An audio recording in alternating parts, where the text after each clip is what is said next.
Start. हम जब जब असंगठित हुए, हमें आर्थिक व राजनीतिक रूप में इसकी कीमत चुकानी पड़ी। हमारे विचारों में जब जब संकीर्णता आई, आपस में झगड़े हुए, हमने जब कभी नए विचारों से अपना मुख मोड़ा, हमें हानि ही हुई। हम विदेशी शासन के अधीन हो गए। ये बातें स्वर्गीय प्रधानमंत्री श्रीमती इंदिरा गांधी ने अखिल भारतीय राष्ट्रीय एकता सम्मेलन के दौरान कही थी। सचमुच राष्ट्रीय एकता सशक्त और समृद्ध राष्ट्र की आधारशिला होती है। राष्ट्रीय एकता के छिन्न भिन्न होने पर देश की स्वतंत्रता भी अक्षुण्ण नहीं रह पाती। राष्ट्रीय एकता का तात्पर्य है राष्ट्र के विभिन्न घटकों में परस्पर एकता, प्रेम एवं भाईचारे का कायम रहना, भले ही उनमें वैचारिक और आस्थागत समानता क्यों न हो। भारत में कई धर्मों एवं जातियों के लोग रहते हैं, जिनके रहन सहन एवं आस्था में अंतर तो है ही, साथ ही उनकी भाषाएं भी अलग अलग हैं। इन सबके बावजूद पूरे भारतवर्ष के लोग भारतीयता की जिस भावना से ओतप्रोत रहते हैं, उसे राष्ट्रीय एकता का विश्व भर में सर्वोत्तम उदाहरण कहा जा सकता है।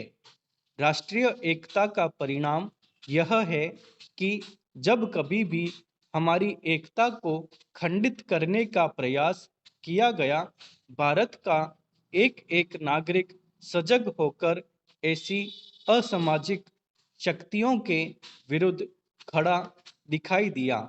रविंद्रनाथ टैगोर ने कहा है, भारत की एकता तथा चेतना समय की कसौटी पर सही सिद्ध हुई है।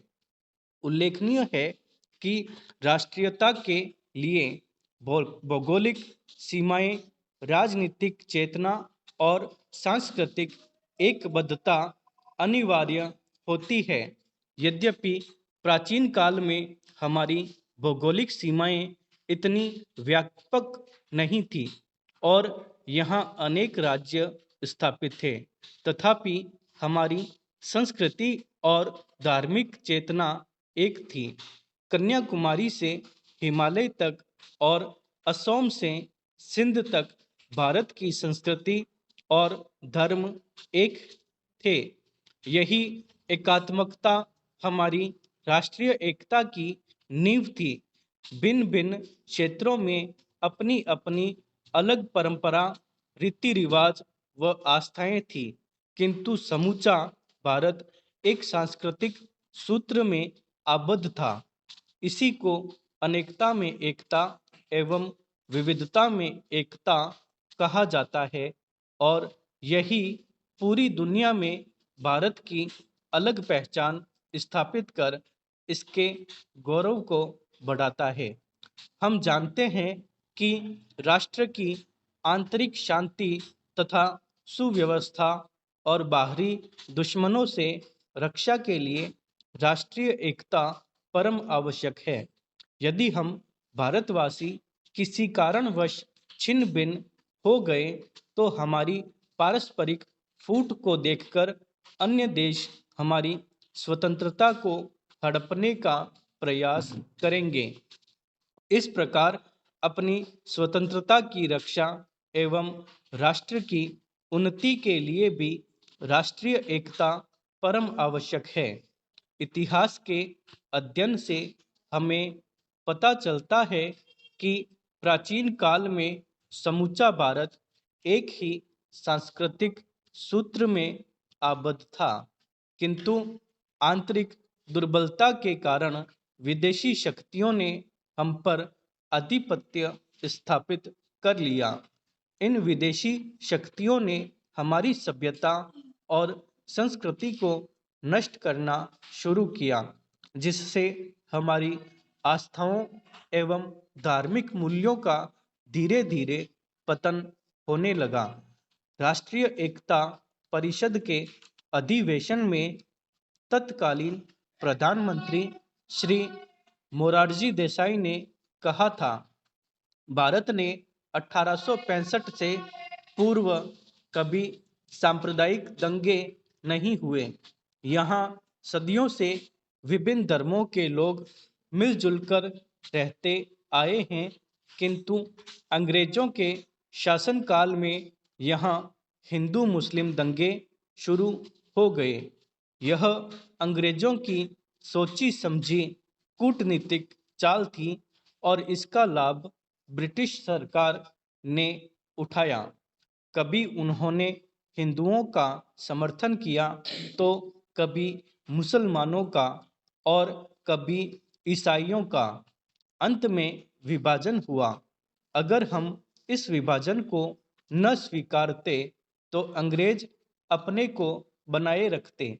लगभग 1000 वर्षों की परतंत्रता के बाद अनेक संघर्षों व बलिदानों के फलस्वरूप हमें स्वाधीनता प्राप्त हुई।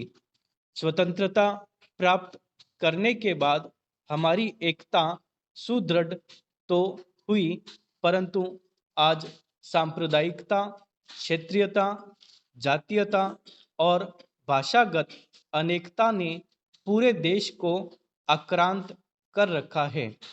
आज कभी देशवासी मंदिर मस्जिद को लेकर झगड़ पड़ते हैं तो कभी अंग्रेजी हिंदी को लेकर, कभी असम, महाराष्ट्र जैसे राज्यों से अन्य राज्यवासियों को भगाया जाता है, तो कभी एक ही धर्म के लोग जात पात की बातों पर उलझ पड़ते हैं। देश में बाबरी मस्जिद गिराए जाने, गोधरा कांड, मुजफ्फरनगर दंगे जैसी स्थितियां फिर से न आए, इसके लिए सांप्रदायिक विद्वेष, स्पर्धा, ईर्ष्या आदि राष्ट्र विरोधी भावनाओं को अपने मन से दूर रखकर सद्भावना का वातावरण कायम रखना आवश्यक है।